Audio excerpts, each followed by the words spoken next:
2022년 6월 29일 수요일 하나님께서 우리에게 주시는 말씀은 시편 85편 1절에서 13절의 말씀입니다. 시편 85편은 하나님의 평화를 시편 기자가 사모하는 내용을 자세하게 기록한 시입니다. 1절에서 3절은 지난 과거의 일들을 기억하여 냅니다. 주님께서 주님의 땅에 은혜를 베푸시어 포로가 된 야곱 자손을 돌아오게 하셨습니다. 주님의 백성들이 지은 죄악을 용서해 주시며 그 모든 죄를 덮어 주셨습니다. 주님의 노여움을 말끔히 거두어 주시며 주님의 맹렬한 진노를 거두어 두셨습니다. 자신의 신앙의 선배가 하나님으로부터 어떻게 성도로서 부름을 받고 용서받았는지를 기록하고 있습니다. 결국에는 하나님께서 그 모든 죄를 덮어주셨다라고 기록하고 있죠. 4절 5절을 봅니다. 우리를 구원해 주신 하나님, 우리에게 다시 돌아와 주십시오. 주님께서 우리에게 품으신 진노를 풀어 주십시오.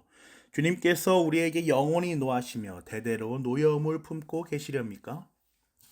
오늘 시편 기자는 이 과거의 기억들을 생각하며 그 기억들이 지금도 여전히 유효한 것임을 하나님과의 교제를 통하여 확인하고 있습니다. 하나님께서는 그가 택하신 백성들을 버리지 않으신다 하지 않았습니까? 이렇게 말하고 있죠. 이 말은 뭡니까? 버리지 않는다라는 거죠. 우리 신앙의 선배들에게도 자비와 사랑이 충만하셨던 하나님, 그 사랑, 우리도 그들과 같은 택하신 자들인데 똑같이 주시는 건 맞잖아요. 이런 맥락인 거죠. 또 4절과 5절을 보면 단순히 간구만 하는 기도가 아닙니다. 확신이 전제되어 있는 간구인 것이죠. 영원히 노하시는 건 아니잖아요. 대대로 노여움 품으실 것도 아니잖아요. 이제 이런 맥락으로 우리가 읽어지는 거죠. 이어지는 6절과 7절이 그 의미를 더욱 명확하게 해줍니다. 주님의 백성이 주님을 기뻐하도록 우리를 되살려 주시지 않겠습니까?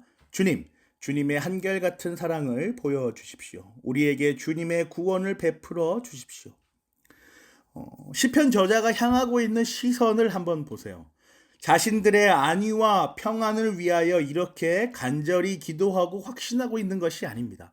단순히 지금 이 어려운 난관을 어떻게든 탈피해보고 극복해보려는 그런 개인적이며 주관적인 그런 기도가 아닙니다. 창조의 원리를 정확하게 알고 있습니다. 주님을 기뻐하도록 이라는 말에서 알 수가 있죠. 먼저 그의 나라와 그의 의를 구하라 라고 말씀하신 그 내용과 아주 맞닿아 있는 거죠. 우리를 살려주시고 구원하여 주시며 난관을 극복하게 하시는 것은 우리에게 부어주시는 그 평화로 말미암아 주님을 기쁘시게 하도록 하기 위함임을 분명하게 시편 기자는 밝히고 있습니다. 아주 그 신앙의 고백들이 아주 잘 축적된 아주 좋은 말씀이죠. 모든 사람은 창조 질서에 따라서 하나님을 기쁘시게 하도록 그러한 목적을 가지고 창조되었습니다. 이 기쁘시게 하는 목적, 이 자리가 바로 예배의 자리며 현장입니다.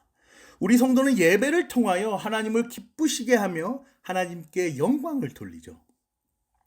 그 내용을 한번 이어서 보세요. 8절 9절이에요. 하나님께서 무엇을 말씀하시든지 내가 듣겠습니다. 주님께서 우리에게 평화를 약속하실 것입니다. 주님께서는 주님의 백성, 주님의 성도들이 망령된 대로 돌아가지 않는다면 진정으로 평화를 주실 것입니다. 참으로 주님의 구원은 주님을 경외하는 사람에게 가까이 있으니 주님의 영광이 우리 땅에 깃들 것입니다. 그 예배자의 자리에 세워진 성도는 하나님을 기쁘시게 하는 목적에 따라 창조되었다는 것을 알고 그대로 순응하며 나아가는 그렇게 예배 드리는 예배자로 세워진 성도는 하나님의 말씀을 들을 줄 압니다. 하나님께서 무엇을 말씀하시든지 내가 듣겠습니다. 이게 먼저인 거예요. 그렇다면 하나님께서 주의 백성들에게 말씀하시는 그 내용은 무엇입니까? 이어서 나오죠. 주님께서 우리에게 평화를 약속하실 것입니다. 평화, 곧 성자 하나님, 예수 그리스도를 약속하셨습니다. 도무지 우리 스스로는 의롭다 여겨질 만한 행위를 할 수 없으니 너희 스스로가 아닌 너희와는 완전히 다른 존재를 내가 보여주겠다. 이렇게 말씀하신 거죠. 완전한 신성이면서 동시에 완전한 인성인 예수 그리스도, 그 신비한 존재를 우리에게 약속하시고 보이셨습니다. 예수 그리스도, 그 신비한 존재를 본 사람들은 모두 그에게로 돌아와 그들의 죄를 내어놓고 용서를 받아야 합니다. 이것이 바로 성도의 마땅히 행할 바를 행하는 것입니다. 성도라면 모름지기 예수 그리스도의 존재를 경험하면서 결코 가만히 있을 수 없습니다. 죄에 억눌려 가난한 영혼 가운데 자신의 정체성을 따라 찾아 떠돌아다니는 그 가여운 사람이라는 존재는, 그가 영원전 하나님의 택하심을 받은 자라면 예수 그리스도의 존재 앞에 찬양을 올려드리며 기쁨으로, 감사함으로 그의 존재 앞에 나올 수밖에 없다라는 것이죠. 그 완전한 죄로부터의 해방과 죄인에서 의인으로의 신분의 전환을 늘 소망하고 있었기 때문입니다. 그게 마음 안에 이미 심겨져 있는 거예요. 그게 하나님께서는 믿음의 선물이라고 말하고 은혜의 선물이라 말하는 우리의 신앙 아니겠습니까? 그렇게 예수 그리스도의 존재를 묵상하는 자들에게 하나님께서는 자신의 영광을 빠짐없이 보여주십니다. 그리고 그의 사역, 곧 구원을 그로 행하십니다. 그래서 땅에 사는 모든 성도들은 땅을 하나님의 영광으로 가득가득 채울 수 있는 능력이 있는 것이죠. 사랑하는 고향교회 성도 여러분, 오늘 본문은 우리에게 예배의 현장을 다시 돌아보게 합니다. 숱한 고난의 세월 가운데 우리 성도에게 가장 유효하며 가장 의미 있으며 가장 가치 있고 가장 본질적인 고백은 하나님께서 무엇을 말씀하시든지 내가 듣겠습니다. 이 고백입니다. 이는 예배의 현장에서 아주 적극적으로 드러나죠. 신성과 인성으로 충만하신 신비한 존재인 예수 그리스도와의 그 신비한 연합 가운데 삼위일체 하나님께 올려지는 그 예배의 현장은 그야말로 위로와 확신의 자리이며 하나님의 존재와 사역을 이해할 수 있는 자리입니다. 10절에서 13절 봅니다. 사랑과 진실이 만나고 정의는 평화와 서로 입맞춘다. 진실이 땅에서 돋아나고 정의는 하늘에서 굽어본다. 주님께서 좋은 것을 내려주시니 우리 땅은 열매를 맺는다. 정의가 주님 앞에 앞서가며 주님께서 가실 길을 닦을 것이다. 그 예배의 현장에서 사랑과 자비와 진리의 말씀이 성도들과 만나 인격적인 그 영적인 교제를 이룹니다. 그 예배의 현장에서 특별히 화목제물로서 하나님의 공의를 충족시키신 예수 그리스도의 의가 확 드러나는 것이죠. 이 삼위일체 하나님의 은혜의 사역이 끊임없이 내려져서 우리가 살고 있는 이 땅이 우리라고 하는 열매를 맺는 것입니다. 우리 성도에게 돌아옴이 있고 회복이 있으며 성화의 열매가 있습니다. 그래서 우리 자체가 삼위일체 하나님께서 주시는 열매입니다. 이것이 바로 하나님의 예정 가운데 있는 성도의 모습이죠. 다른 것이 평화가 아닙니다.